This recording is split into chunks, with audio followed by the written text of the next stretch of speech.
Shalom à toi mon frère, shalom à toi ma soeur, bienvenue dans ce flash. Ce flash qui est censé embellir ta semaine. Ce flash qui est censé rendre jovial ta semaine.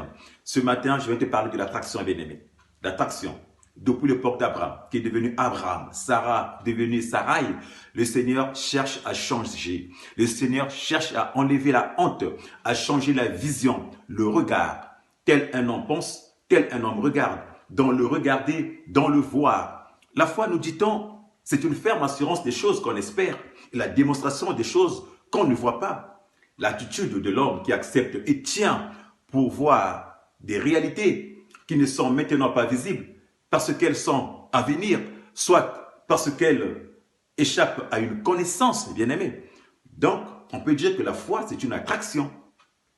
Je pense. Donc, je mets mes énergies en place pour réaliser mes pensées. Si je pense à la richesse, si je pense au bonheur, si je pense au travail, si je pense à la santé, si je pense à quelque chose, si je pense à tout ce que je veux, bien-aimé, mes pensées doivent corroborer avec mes pensées.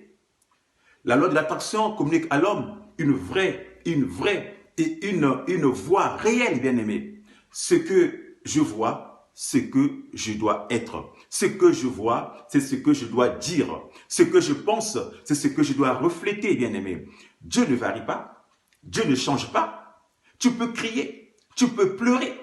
Dieu ne changera pas. C'est à l'homme d'aller vers ce Dieu-là, bien-aimé. Mets tes pensées positives, bien-aimé, pour attirer ton bonheur. Car Dieu est bon, bien-aimé. Dieu est bon, mais nous les hommes, nous mettons une barrière. Nous les hommes, nous limitons ce Dieu-là, bien-aimé. La réalité, c'est que Dieu est là. Dieu est là et ne changera jamais, bien-aimé. Jésus reprend cet adage, cette attitude dans Matthieu 25, le verset 29. Il dit, à celui qui a, on lui donnera, il sera dans l'abondance. Mais à celui qui n'a pas, on l'enlèvera même le peu qu'il croit avoir.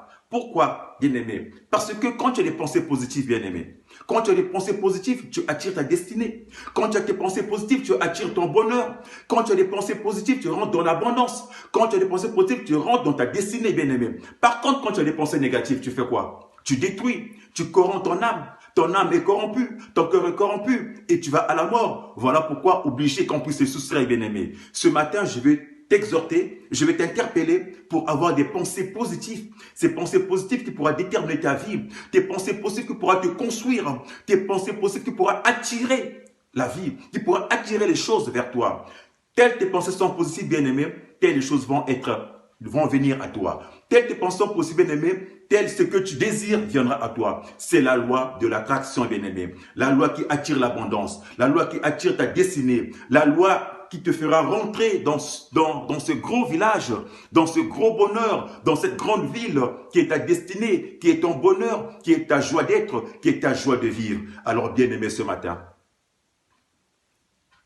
je t'invite encore ce matin, bien-aimé, à avoir la foi, à avoir des pensées positives, à positiver tes pensées et à attirer ton bonheur, à avoir des pensées positives et à attirer ta chance, à avoir des pensées positives et à attirer ta santé, à avoir des pensées positives et à attirer tout ce que tu espères dans ta vie, bien-aimé.